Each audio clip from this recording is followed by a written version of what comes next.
Welcome back to the Fat and the Devious podcast. Today we're talking about Today we're talking about Antarctica, specifically Antarctic cryptids.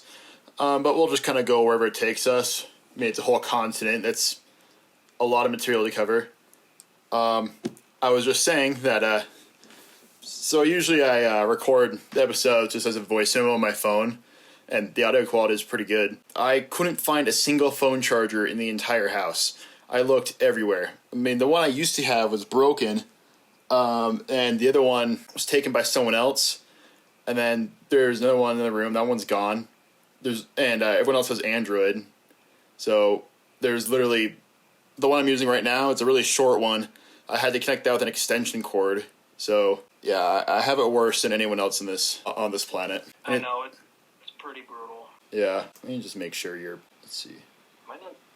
I know occasionally my AirPods will mute me just automatically. No, you're fine on your end. It's I'm just trying to connect you to my smart speaker so that people can hear you better. Okay, try saying something now. Hello everyone, this is Markiplier. Okay, we got Markiplier here. That's great. I don't know what happened to Will.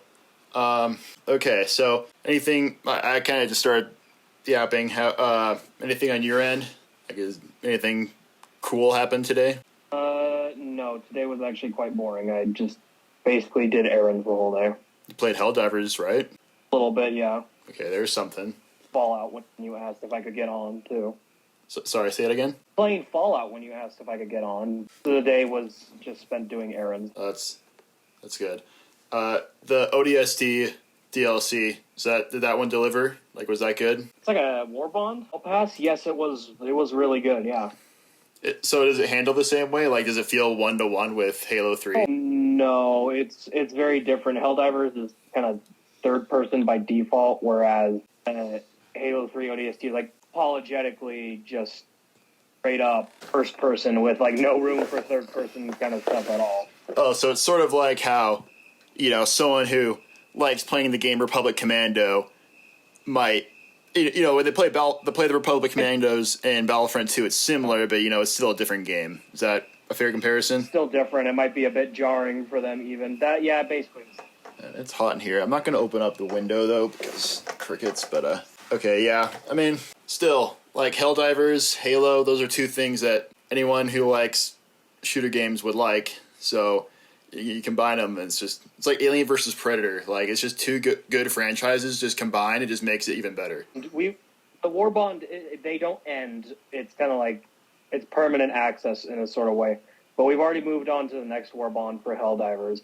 And for people listening, Helldivers on Xbox only came out about August 26th, so that's about 2 weeks at this point. A really popular game. There's a lot of people playing. There's like 300,000 last time I was on. There's no queue though, right? They have enough servers? No queue. Because that was like the issue with Time Splitters. Like, Time Splitters, it was really popular, but it had like a queue. So, and then Time Splitters Splitgate, not Time Splitters. Why did I say Time Splitters? There hasn't been a Time Splitters game since for 20 years. Okay, Splitgate. Yeah, Splitgate, it was kind of like Halo and Portal combined. And it was popular back in I don't even know, 2021. And I would maybe a little earlier. I think it was 2018 it released, and everyone was like, "Oh wow, this is just like Halo with teleporters stuff," and then kind of died in the next second. So I don't know. Yeah, same with Among Us. What was that weird game? It had you work for a company and you have to get ore. Deep Rock Galactic. That one's always been more or less popular. Not Deep Rock Galactic. It's like Among Us kind of, but you have to. I don't know. It's made by a furry. I don't know. By a furry? I wouldn't really know anyway, would I? I don't know. Now I have to know. Okay, it's on my Steam library. Let me see. Man, this is bugging me. Lethal Company. Yeah, Lethal Company. That game. Lethal Company. Okay, Lethal Company. It's similar to Among Us because the characters look like Among Us, and the main dev is a furry. That's and I played it once. It's on my Steam library though. Yeah, I always forget the name of that game. That game was also popular for a little bit, and then just fell off the map. Same with Fall Guys. It's all just pump and dump basically. Right. Say that that games like that permanently die, but they definitely burn bright for a little second and they kind of shush. Yeah, I mean they still maintain anyway some player base. What? Okay, on to Antarctica, I guess. All right. Well, first, usually we start with current events. So, I have a few articles. First, Trump plans to rename the Defense Department as the Department of War. What do we think about that? Well, excited to see how some people defend this one, but honestly, I don't think this is anything like new. It's just kind of being more blunt about it, I guess. I mean, at least it's more honest. I mean, yeah, the Department of Defense is not trying to keep peace. I just think it's useless. Yeah. I think it's just him trying to stay relevant. He just does something shocking every now and then. But, I mean, I guess Department of Defense is kind of like Ministry of Peace, 1984. Like, it's kind of misleading.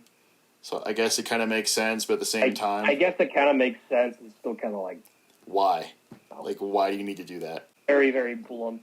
It's like... A little bit too on the nose. Yeah. It's like watching the special editions of Star Wars. You're just like, out of all the changes you can make to improve this movie, you did this. Like, you made... You don't like the million little, like, what are they, womp rats in, like, Mos Eisley or whatever? Or the, these aren't the droids you're looking for, scene with that giant, like, space... like cow thing that goes in front of the camera just for no reason. Yeah.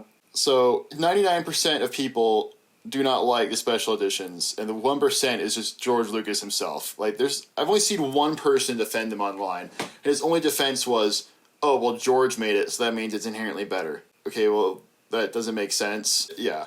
Same with Trump, like, Gulf of America, what are you thinking? Like, what was he thinking? Like, what, why? I mean, there's no point. It's not like calling it the Gulf of America means we own it. They're oceans. You don't really need to own oceans. It's like kind of brain rot, you know? It's like, it's our goal, you know? Like, we put all this work into it. It should be the Gulf of America. No, it just doesn't matter. Yeah. Keep in mind, all this stuff is... It's a complete nothing burger of an issue. It's like woke, you know? Like, just calling things woke. It doesn't do anything. It doesn't solve anything. It's just like distraction, you know? You're starting to sound like a communist. You're starting to sound like a communist. Sorry. Take that. Anyways. I'll tone down the red rhetoric. No, I'm joking. You can be a communist, pink-haired communist that runs the school system any day. All right. I'll have to save communism for another episode. Okay, so Department of War, okay, whatever. We don't really care too much about that. It's just kind of like shock value. All right. So here's something new. The Department of Justice is thinking of ways to restrict transgender people from owning guns. We're probably on the same page here. That's stupid. And this is pretty obvious for what this is, and anyone who says otherwise is just being willfully ignorant. I don't even think we need to worry about this one. Like, this is just so, like, obviously evil that even if it does go through... someone who will say, like, oh, no, it's okay because it's trans, but, like, no, you'd be screaming and kicking and crying if this was you, so it's not any different here. And how do you, like, identify trans? Like, there's so many people who, like, kind of look trans, I guess, but, you know, transgender isn't, like, a static thing. Like, there's people who have, like, there's a lot of, like, diversity within, you know, transgender people, so defining a transgender person might get kind of shaky. Like, I don't think there's, like, a diagnosis or anything. Or maybe there is. But, I just don't understand how they control that. Like, someone walks into the gun store and they just look too transgender. Like, how would you control? Well, yeah, that? Actually, yeah, that is how it works. So how it would work with these people, like these, I hate to say it out loud, but like they're not really smart. They don't really know what they're talking about any more than. If they were smart, they wouldn't be doing the kind of legislation in the first place. It's just obvious if they were smart, you know. But if people were smart, repeating that, like. They would do that. They are that stupid. If people were smart, we wouldn't be living in... And that's bad, but they are stupid. Yeah, they're stupid. If people were smart, we wouldn't be living in the United States. We'd be living in, like, Denmark, New Zealand, Switzerland, somewhere... General, we're smart. Somewhere where the government is boring and just does its job. Like, American government is just like a spectacle. Like, it's just like... It's like watching reality TV. Like, it's just like drama. Yeah. Nobody really wants to, like, take that back. People absolutely do want to, like, have drama in politics. It's like a team sport for some people. Like, regular sports just aren't good enough, you know? Here's my campaign slogan. Make America boring again. I would vote for you just to make it boring again. Yeah, nothing ever happens, or nothing ever should happen, ever again. Yeah, I'm reading the rest of it, just kind of skimming the article, just Republican brain Exactly rot. what we expect. Yeah, moving on. Oh, Minneapolis shooting. I looked into it. It's kind of no different than just the recent shootings as of the past few years. Just someone who's young, kind of extreme and pretty extreme and radical, and A lot of misinformation swirling around about it, but yeah, it's like standout thing to me I've seen about it. How weird like the guy was. Like he was trans, but he regretted being trans. He was also like racist for some reason. yeah. I'll say this: Really racist. the shooter basically, I think it was just masochism. I don't think there was really a motive or anything. It had some connections with a few online extremist groups that have been behind a few other shootings. The FBI is investigating that group, so no real worries there, I guess, as long as the FBI does their job. There's a big if these days. Next issue, government shutdown. The potential government shutdown in 14 days. And, Down. sorry, what? I really think we should have the hotel shut down. I mean, not the hotel. We should have the. Sorry, someone on the screen just said hotel, and I started thinking about it. We should have the government shut down. Administration kind of gets hamstringed, you know. Sorry, what gets hamstrings? Administration, you know, because they're doing all this crazy stuff in like Washington D.C. They're like militarily occupying their own country and then sending like the National Guard everywhere. We kind of need the government to like be hamstringed right now. I mean, they just barely had Labor Day off. But keep this in mind: if Trump was the one who was doing the government shutdown, he's forcing it, and it's right as the Epstein list comes out.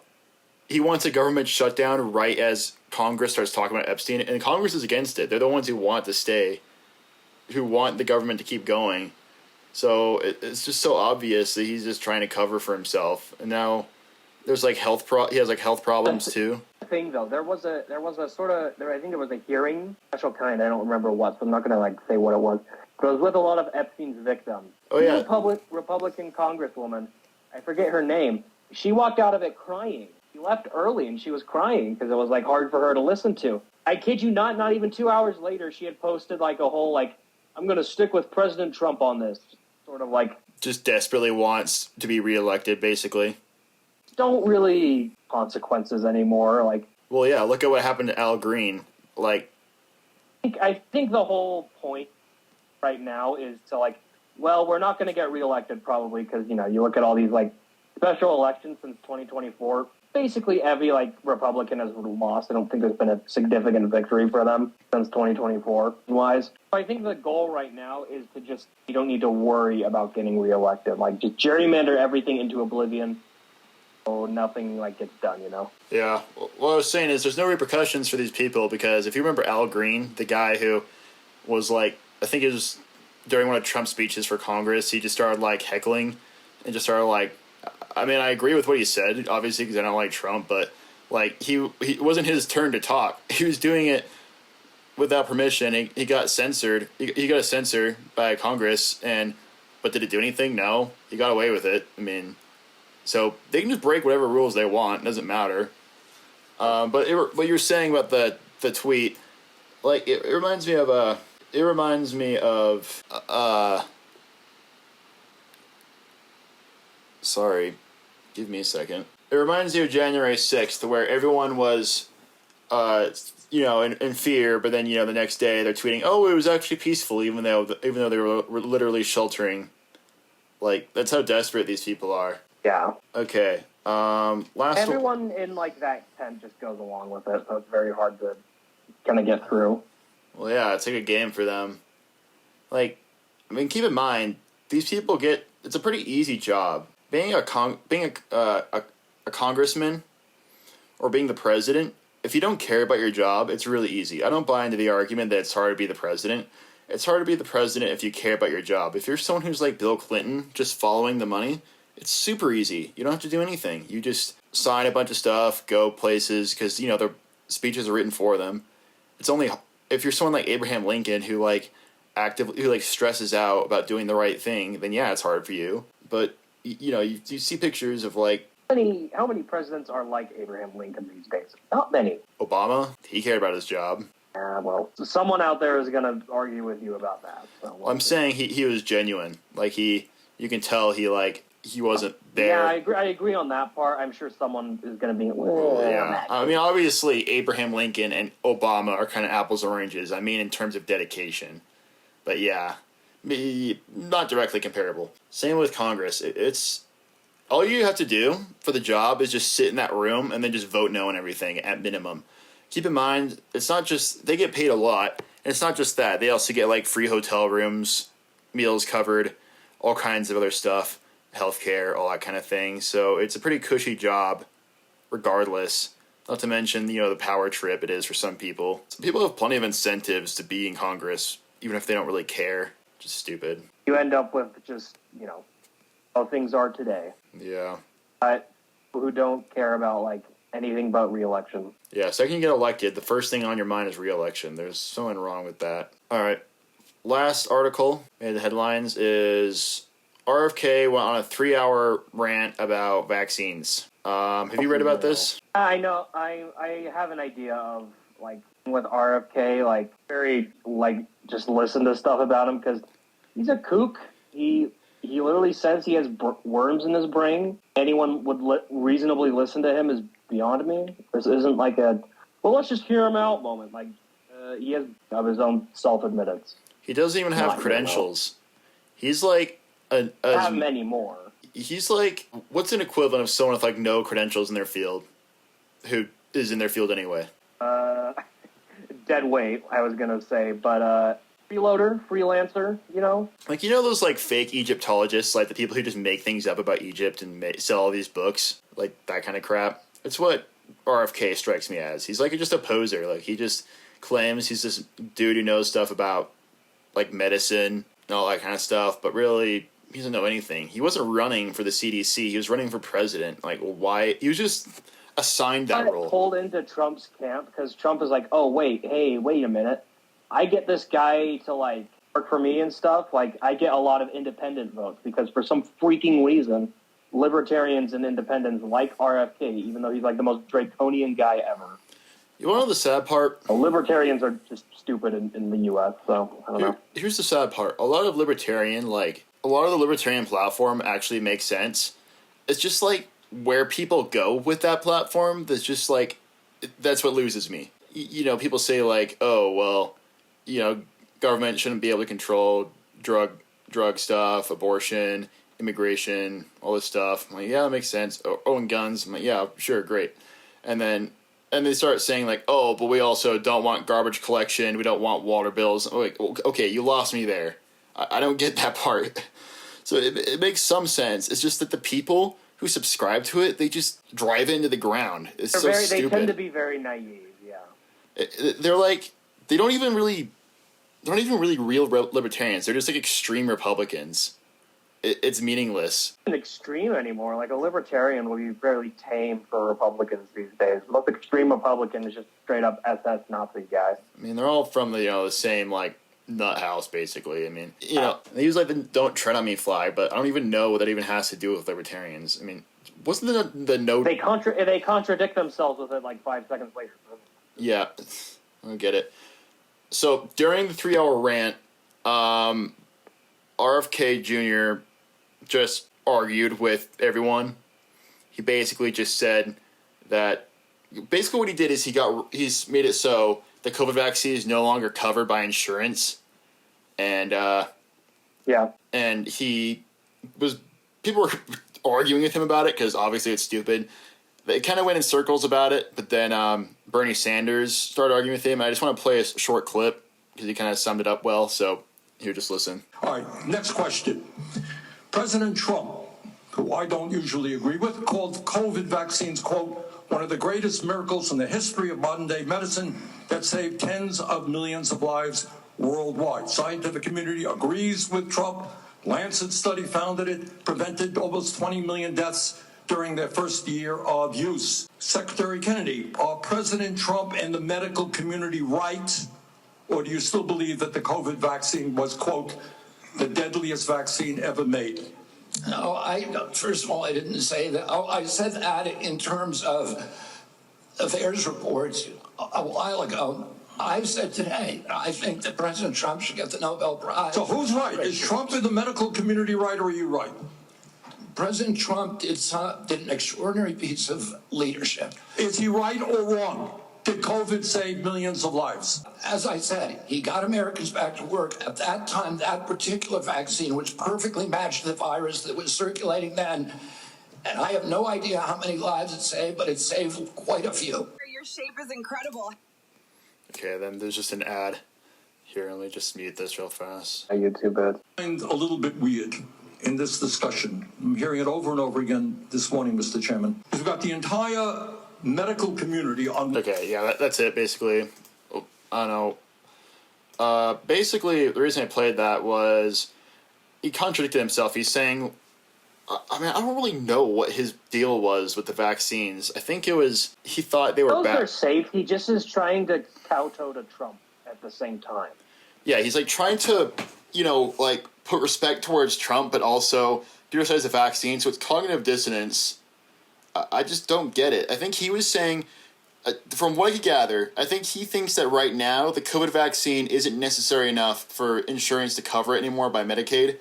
So I think what he's trying to say is it's no longer needed and it's harmful now, but it saved millions of lives, a few years ago, which I don't understand. Why would it be harmful now, but good back then? Have an answer. Yeah, A so... lot of around, like, Republicans and conservatives tend to push formulated, like, Republicans, so, like, congressmen and, like, media personalities, they start a chain of command almost in a way. So what they do is that starts with, say, I don't know, Jordan Peterson.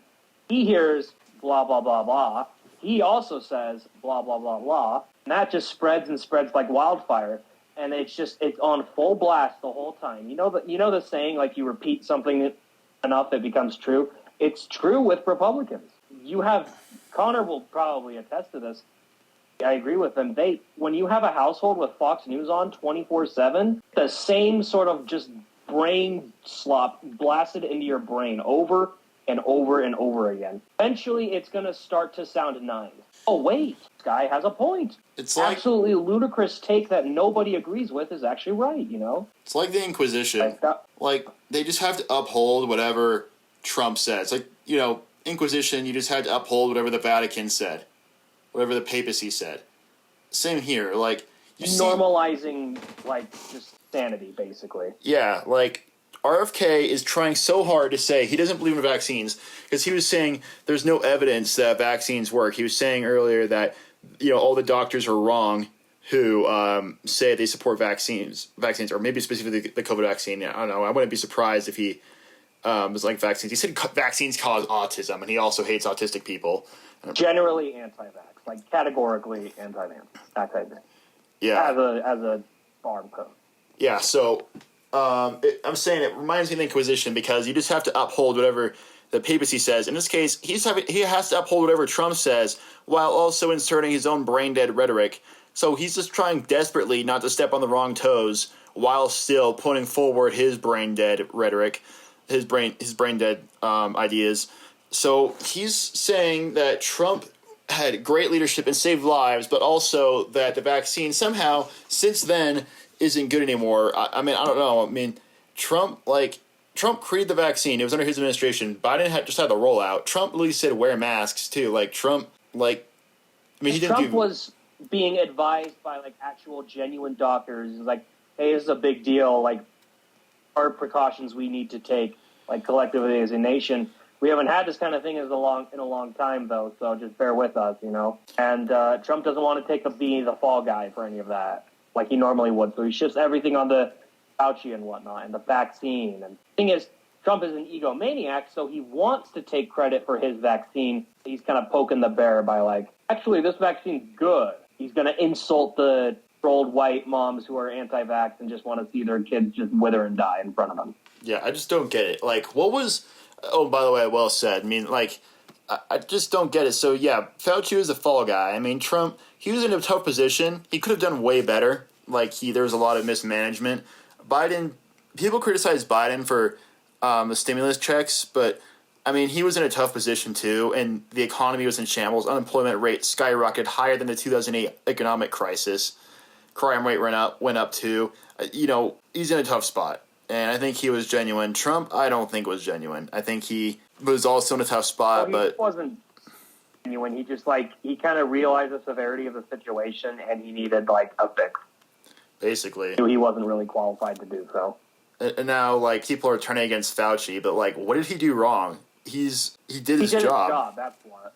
Somehow it's... Sometimes conflicted with, the, in this case, being just stupid anti-vaxxers who are really and abysmally stupid, just brain dead. And what the heck was up with, that one guy said vaccines cause autism, and then everyone denounced it and just proved it, but yet everyone's just fixated on that ever since.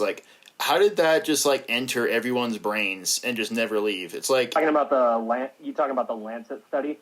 Yeah, Lancet study was the one that anti-vaxxers love to point to. Look, it causes autism, and then you look at the Lancet study. It not only retracted it, even a year later, it's okay, yeah, we made a mistake letting this guy do and you look into it, and basically he rigged the whole study just to have that answer. Plenty of examples that showed it not causing autism. So biased for that answer that it does cause autism that he selected only ones that would prove that hypothesis, which was incorrect, since he excluded a huge part of the sample size. Yeah, I don't get it. It's just how did that one study seep into the brains of thousands of Karens across the country? How? How did that happen? Don't know. It's very hard to pinpoint why people are anti-vax in the first place. It probably just comes down to to do something to protect myself and others. No, I can't do that. God forbid I be helpful in an affront to society. Whatever. Yeah, I don't get it. It's ridiculous. Do you want to start with Antarctica now? Sure. Let's move on. Okay, so let's start with cryptids. So the first one we have is Antarctic Godzilla, and this name is a bit misleading. So when I say Antarctic Godzilla, you would assume it would be Godzilla under the ice in Antarctica, but that's actually not what it means. It's actually kind of a pun for the Japanese word gorilla, gorira, and whale, kajira. So Godzilla is gorira and kujira. So it's it's a pun of those two because it looks like a gorilla and it looks like a whale. Yeah. And it was seen off of a ship called the Soya, a Japanese research vessel, in Letzow, Holm Bay, Antarctica, in 1958. And it was really big, and it was documented in the 1959 book Antarctic Transport by Mitsuji Matsumoto, who was the captain of the Soya. And they were on the ship at about 7 p.m. and they saw a big black object on the sea. And first they thought it was an oil drum abandoned by maybe another ship, but they realized it was going too fast. It had it was going too fast, like it was swimming. And then it looked towards them, and it kind of had dark brown body hair, and the head was shaped like a cow or a horse. The top of the creature's head was kind of monkey-like. Sorry. Some people claim it had a 4-meter long neck. And you can look at some illustrations. It looks really weird. And what kind of makes me doubt this one? Well, first, do you have any thoughts on that initial description? Not specifically, no. Just going to say that, the skeptic in me is kind of just screaming at me right now that this is just, a mistaken identity. There does sound like there could be something to it, obviously. But I'm kind of going to go with, it was probably a whale. Maybe even a whale calf. Because whale calves can kind of look hairy a little bit from a certain, distance and whatnot. Because they have a new sheen and everything. They kind of shine. Combined with lighting conditions, if it was something to it. If it was 7 p.m. in February, it could have easily been dark by that point. Not to mention the seasons are sort of reversed in Antarctica. Well, Antarctica... So it would be... Yeah, so that's what I said. 7 p.m. Wouldn't Antarctica kind of have consistent seasons year long because it wouldn't have as much exposure to the sun because it's so far below the equator, right? There's places in Antarctica that only kind of see the sun for a week, and then there's Technically, it kind of depends on how the Earth is tilted at the moment. That's where all the Discord mods should go live, because they hate going outside in the sun so By much. the sun, they're all vampires. But it kind of depends on how the Earth is tilted at that point. Parts of the South Pole that could be dark most of the year could also be parts that are kind of in the sun for most of the year. It just kind of depends on how the Earth is tilted at the moment.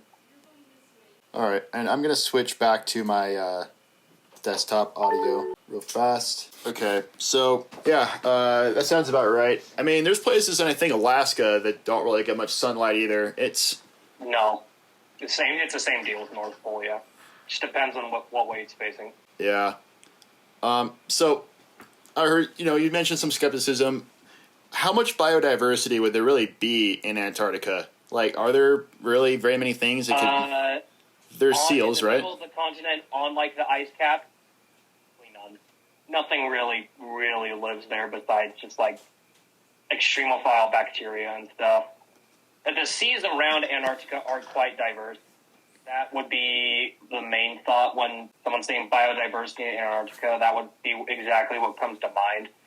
It all kind of revolves around like a sort of basis for the food chain. And obviously, like, so krill are like the bottom of the pyramid, and then you work up all the way to like killer whales and like, orcas and pilot whales and whatnot, the top apex predators. But krill are the like foundation for the seas around Antarctica. And there's a lot of action with like mammals and birds like albatross and penguins. There are fish obviously as well, but kind of need to be a hardy kind of fish to live there. Like there's a kind of fish, I forget the name at the moment right now, but it basically has antifreeze in its blood that lets it like live in the cold waters around Antarctica. It's pretty awesome. I forget what it's called, but kind of goofy looking. Is that antifreeze gene been used for genetic editing at all? Oh, it absolutely could. Like, I can't recall anything specific about it right now, but it absolutely is like a gene you could try and like slip into like something else and try and see like what happens with it. It's absolutely an experiment you could run, Let me look that up. I swear someone did that slang with that. Antifreeze gene editing. It could be with the... Actually, no, it's ringing a bell now. Look up, like, Antarctic fish antifreeze gene in tomatoes. I think... Antifreeze... I think it got put in tomato plants just to help them with freezer burn. Okay. Here is a National Library of Medicine article. The quality of frozen fruits and vegetables can be compromised by the damaging effects of ice crystal growth within the frozen tissue. Antifreeze proteins in the blood of some polar fishes have been shown to inhibit ice recrystallization at low concentrations. In order to determine whether expression of genes of this type confers improved freezing properties to plant tissue, we have produced transgenic tobacco and tomato plants, which express genes encoding antifreeze proteins. The EFA3 antifreeze gene was expressed at high steady-state mRNA levels in leaves from transformed plants, but we did not detect inhibition of ice recrystallization in tissue extracts.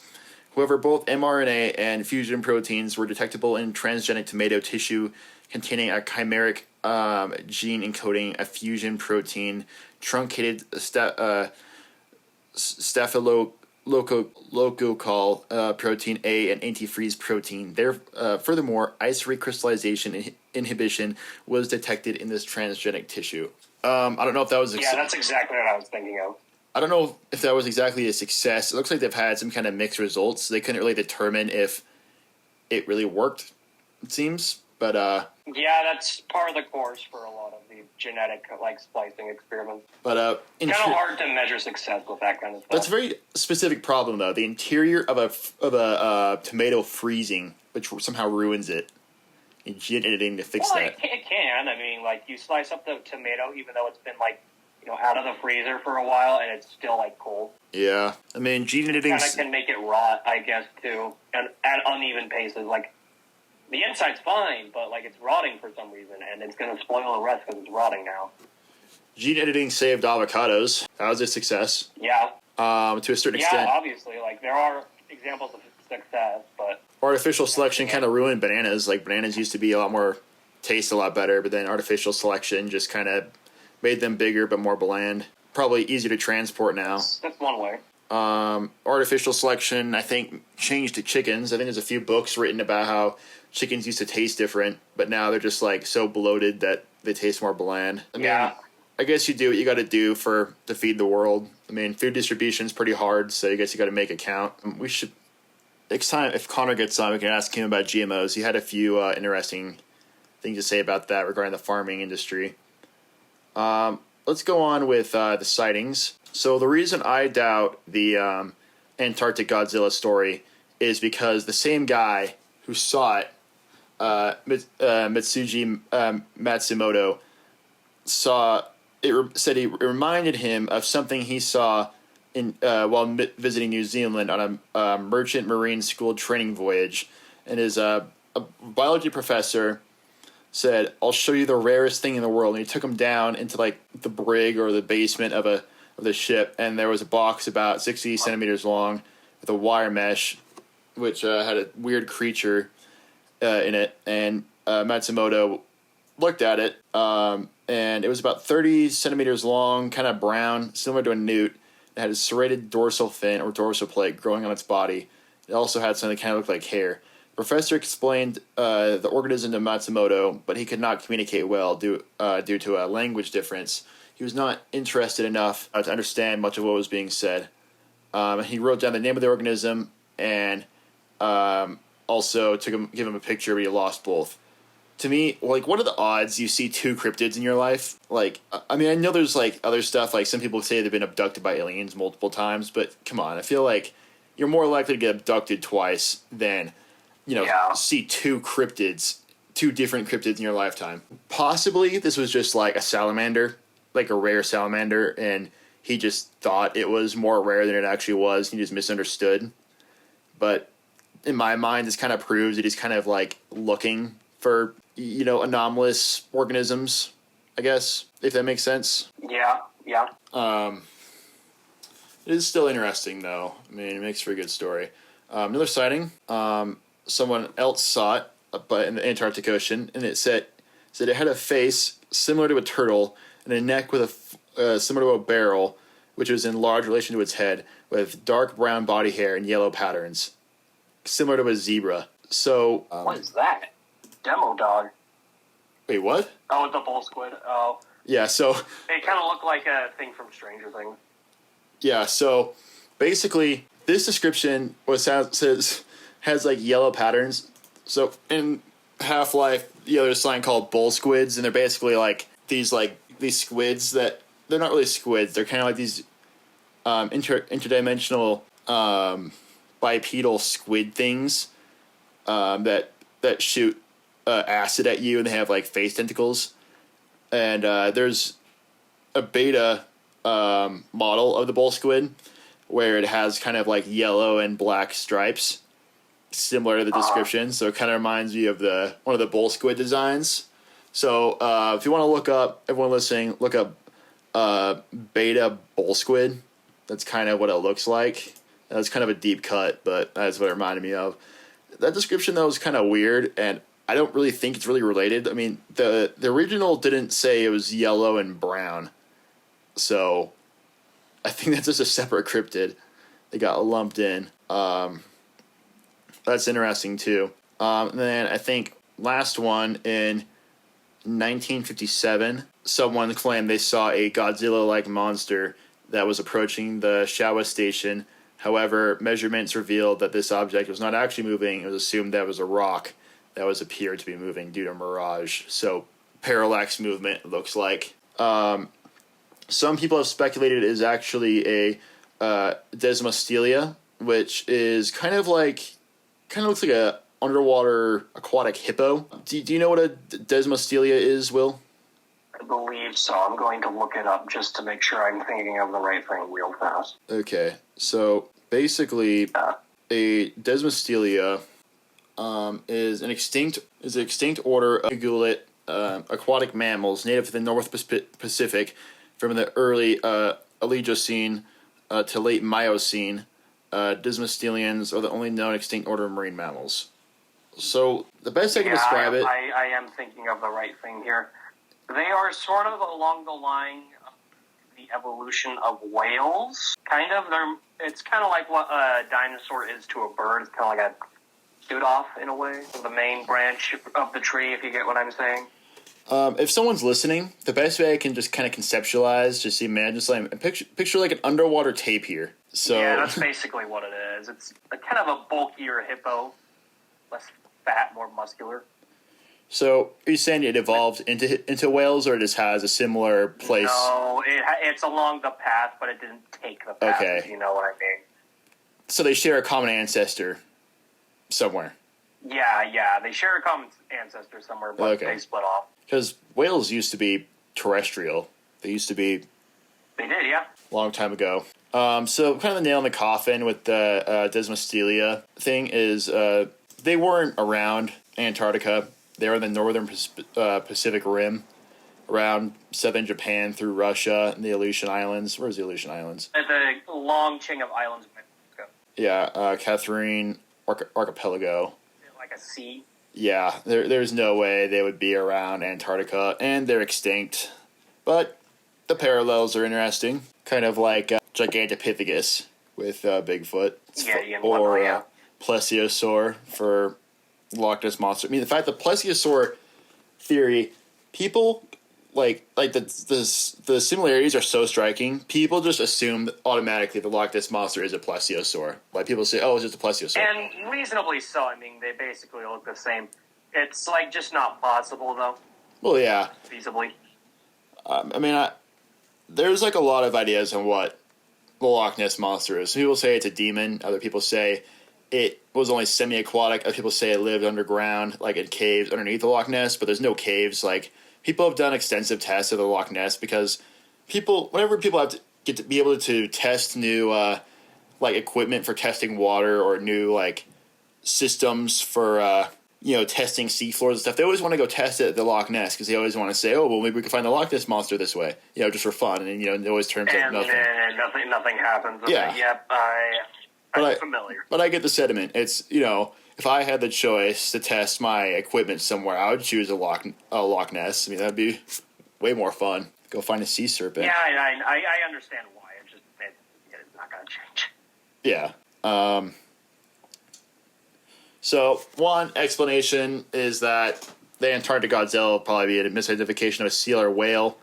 We already went over the Desmostylia. That's not really plausible. The one that came to mind for me when you said 30 feet long, that reminded me of a minke whale.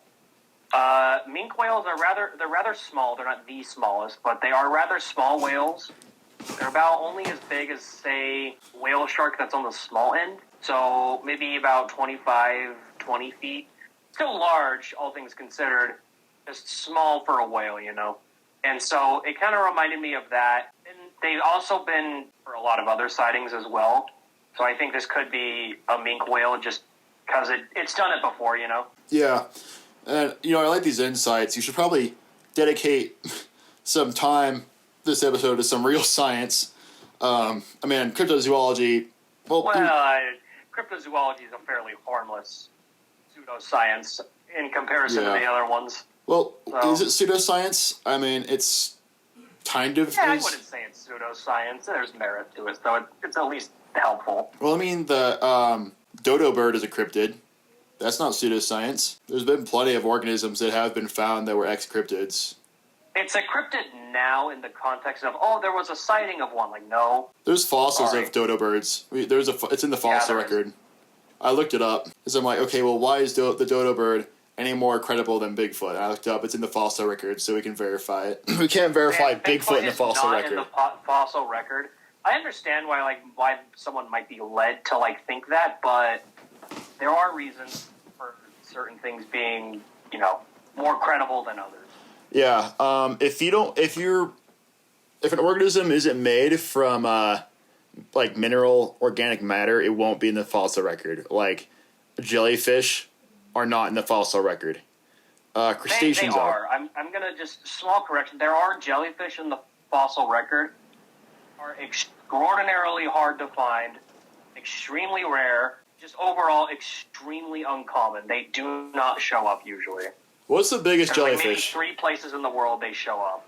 and it's all from the same period, the Cambrian, the like kind of beginning of life. Yeah, what's the biggest jellyfish out there that you know of? The biggest, Medusa's head, I think. It evades me at this particular moment. I think it's Medusa or Lion's something. Let's see. Look it up right And now.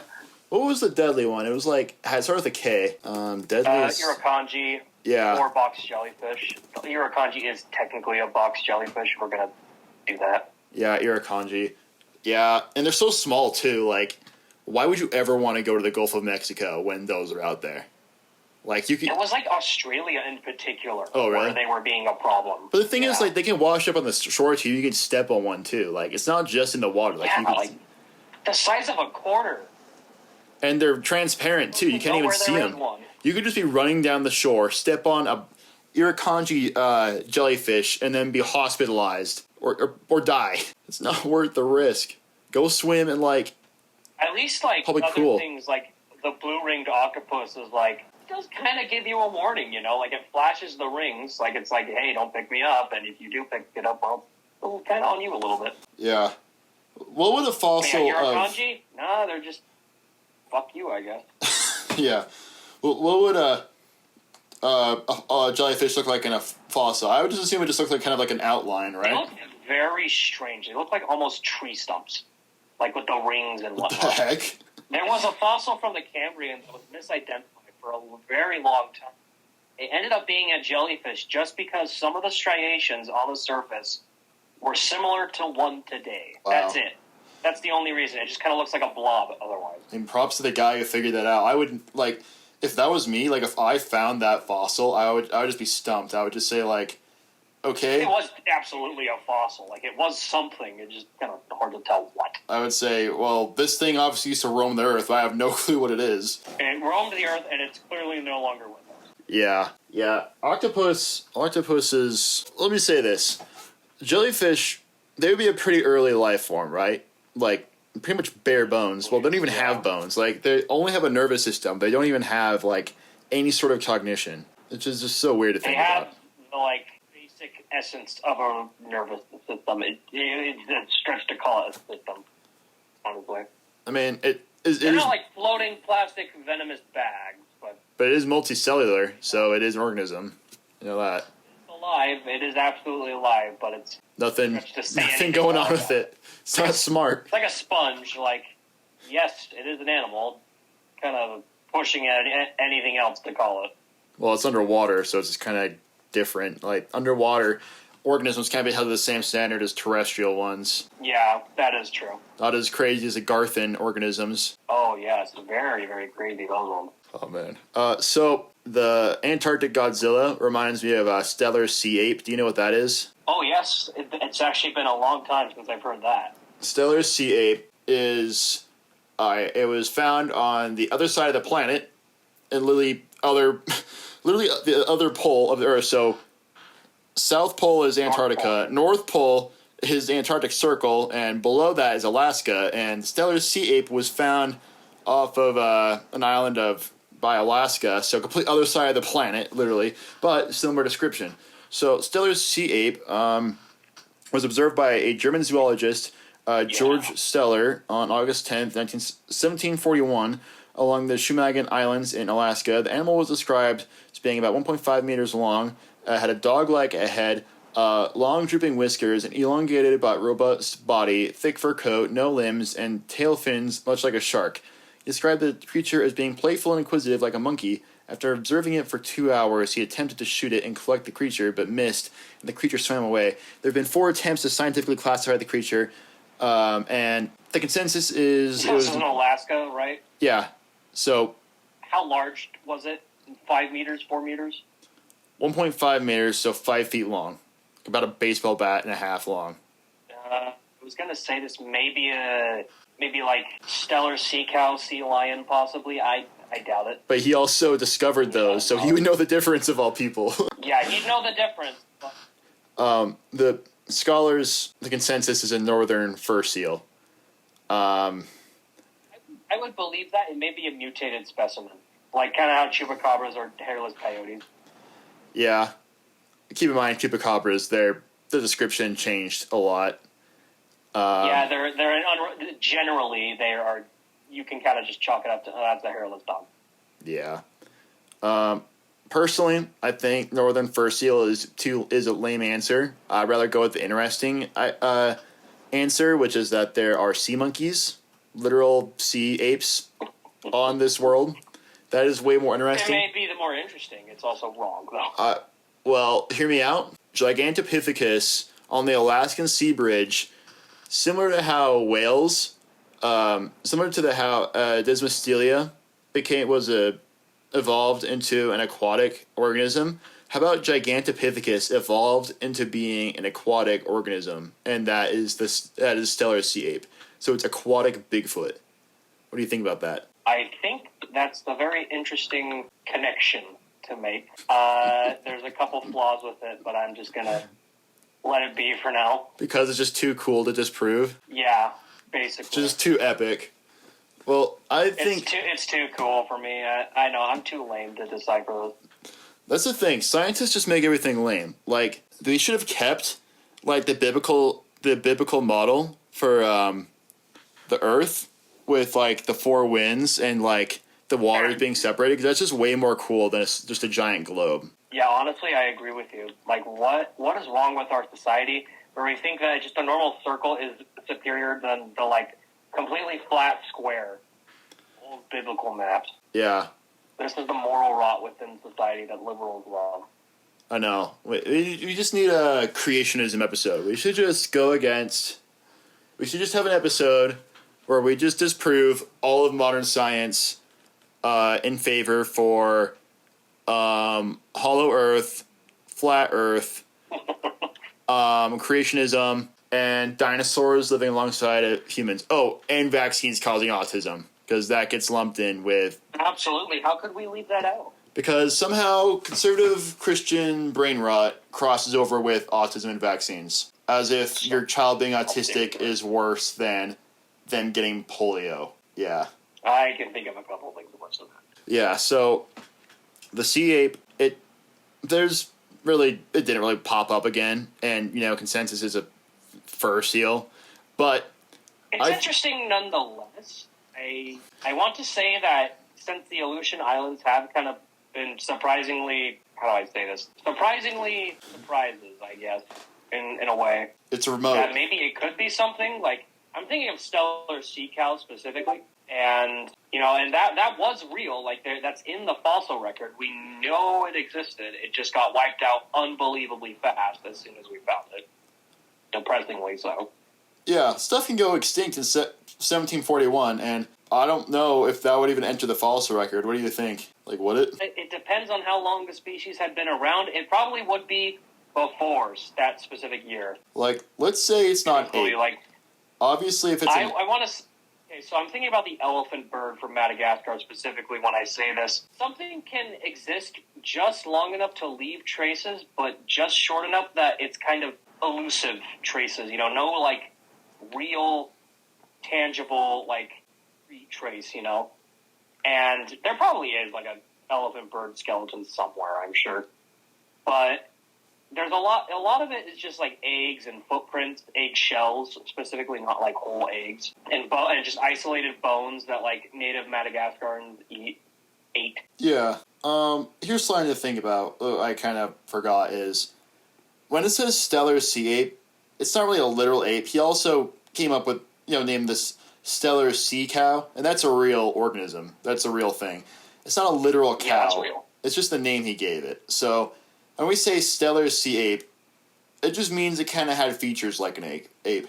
So it could be similar to a fur seal. It's just slightly different. It just kind of acted like one. He said it was playful, right? Well, so he kind of maybe reminded him of an ape, the same way that like a sea cow kind of reminded him of a cow. I mean, it could be like a dolphin. Dolphins have a lot of intelligence.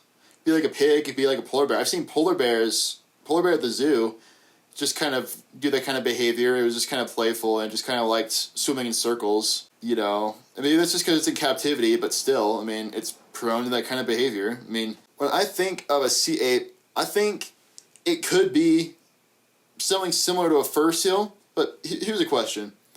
What if it is something similar to the fur seal, but just so similar that it's indistinguishable in the fossil record? Like, we just don't know we're looking for a difference. Like, is that possible? It could be. I'm reluctant to make any concrete answer like that. But, you know what? Again, I have an idea. I mean, it's been it's been nearly 300 years. I mean, you can see it's probably been around for a while before that, but, I mean, we just might not even know what we're looking for. Like, we might just see, like, a sea cow and not know it's actually a sea ape or something, or, like you said... Well, in the context of a sea ape, yeah, absolutely. Or, like you said, it might just be, like, a malformed seal of some sort. Like, it may just be some one-off thing that Occasionally there are seals that, like, have a gene mutation that makes them keep their fur. Just past, like, childhood. Like, baby seals have fur, adult seals don't. You can kind of tell. When you like, see one at, like, SeaWorld or whatnot, like, hey, that one doesn't have fur, but like, this one that I saw on YouTube, that's a baby does. Like how some humans have tails. Or, like, the stub of, like, the bone. Well, like the stub of a tail. Yeah, kind of. I would say more like an eye color mutation, more like, in the context of a seal, it'd be a lot more normal for them to have something like that. It might even be useful occasionally. Like, it's not, like, a huge hindrance to a seal to have fur. It's just for aerodynamics in the water. Yeah, you said I haven't heard about the sea ape for a while. Where did you first hear about it? Believe it? Okay. Do you know about Ripley's Believe It or Not? You remember that? Yeah. In, like, elementary school? It was there. It was one of those big, like, shiny books, Ripley's Believe It or Not. Wow. And it was in there, and it was just talking about that, the stellar sea ape, and it just kind of left off as like, oh, we don't really know what happened to it. This is what he said it looked like, and this is a recreation of it.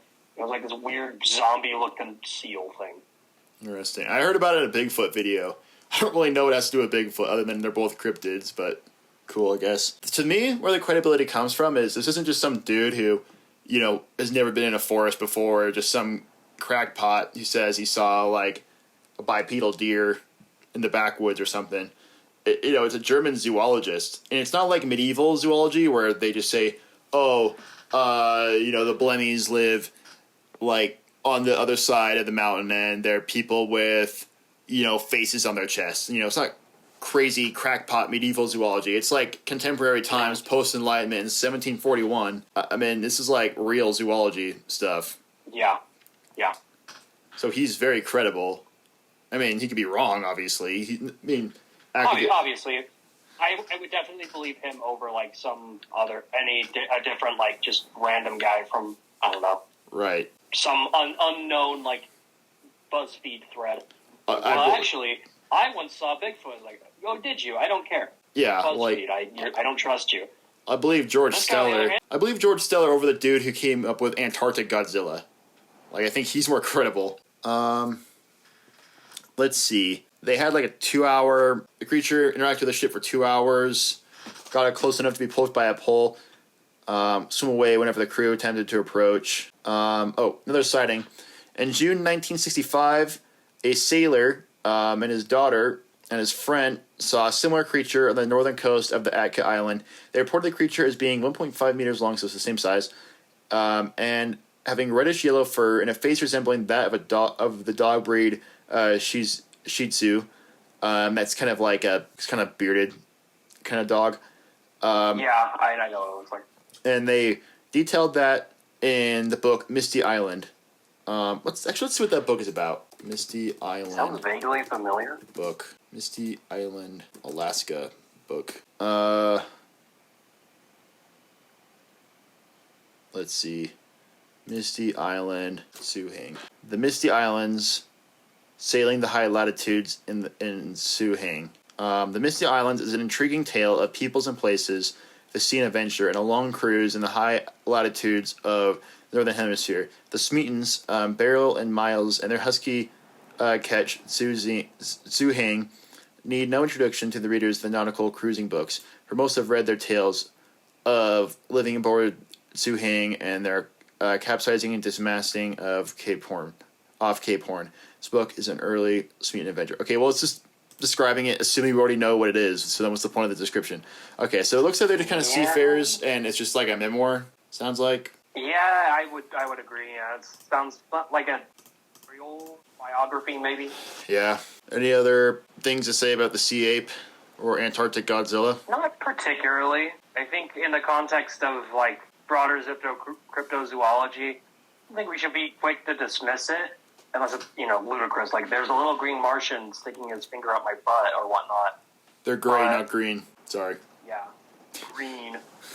But... Yeah, the grays... Yeah, like, cryptozoology is, among the other pseudosciences, obviously, and not that there's much competition, all things considered, is probably a lot more trustworthy than, like, I don't know, pseudo-archaeology. Still, who decides what is and isn't pseudoscience? I mean, science... I mean, at least the cryptozoologists are going looking for these things, and, I mean, hey, we went to go find... are just out here saying, like, actually, this is true because I said so.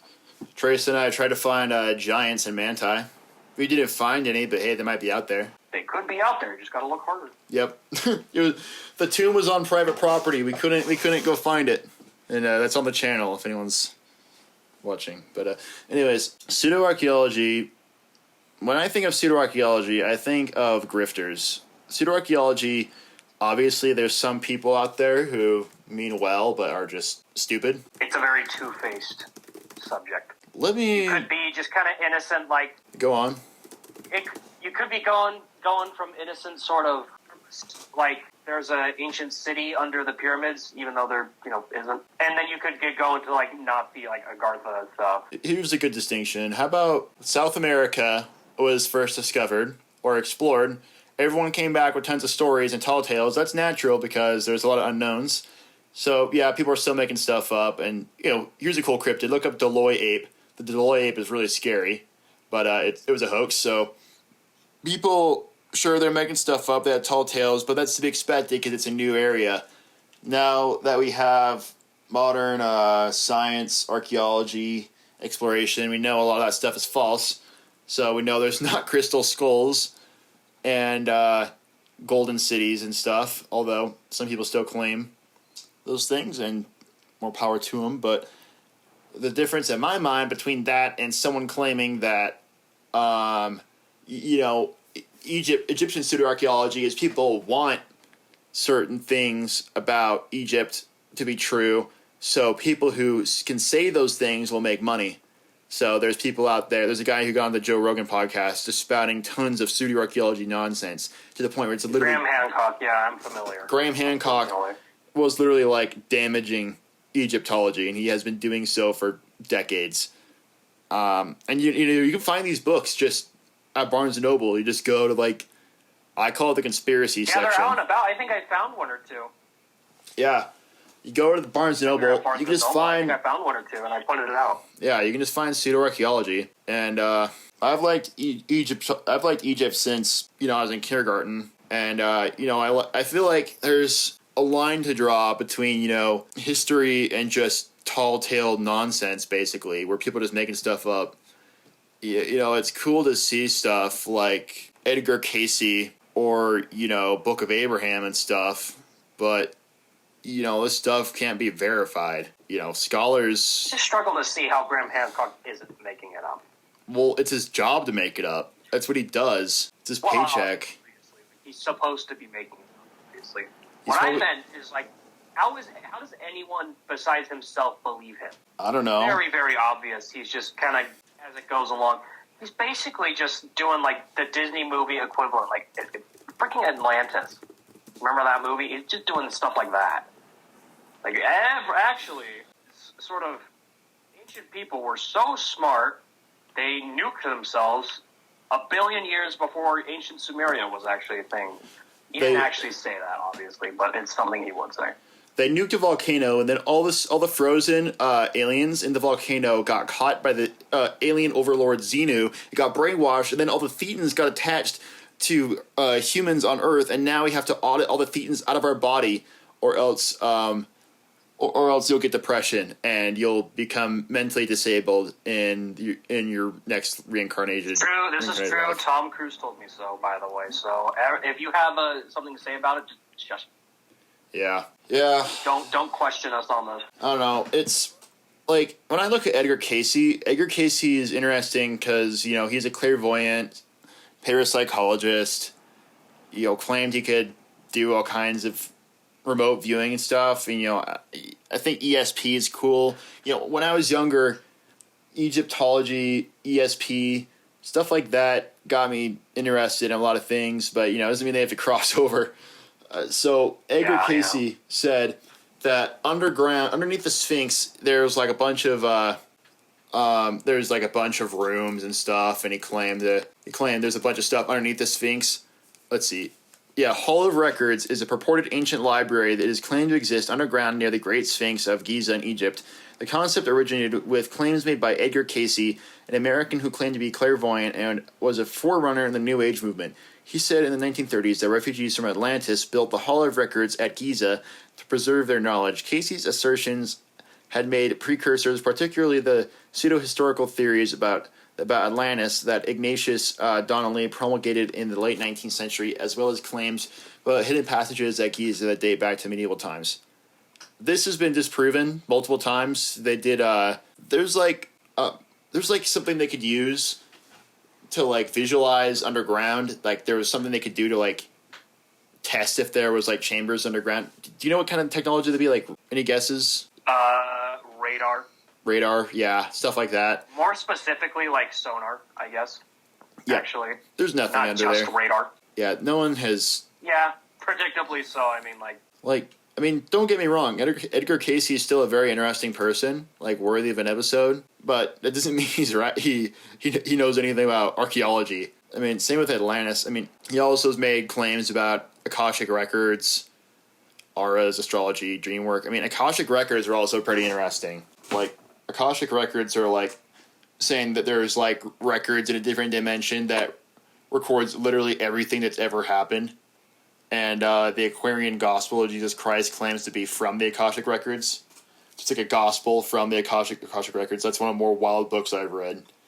But yeah, it's in terms of Egyptology, this stuff pseudo-archaeology shouldn't cross over with it, or at least not claim it's true. You can make all kinds of claims, but once you start saying it's true and publishing books about it, that's when you kind of cross a line. What do you think? Sorry, I was muted there for a second. I had to triple check. But the whole thing about the library in a different dimension that you just mentioned, that is one of the biggest, just trust me, bros, I've ever heard. Just trust me. There's totally this library in a different dimension. Just trust me. Yeah, let's look up. Let's read the Wikipedia article for Akashic records.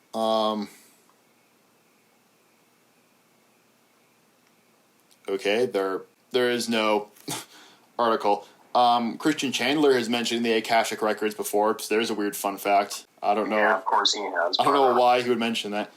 Yeah, I don't know what the evidence is. I guess you could claim that, I don't know, everything's happened, so that must be stored somewhere. I don't know.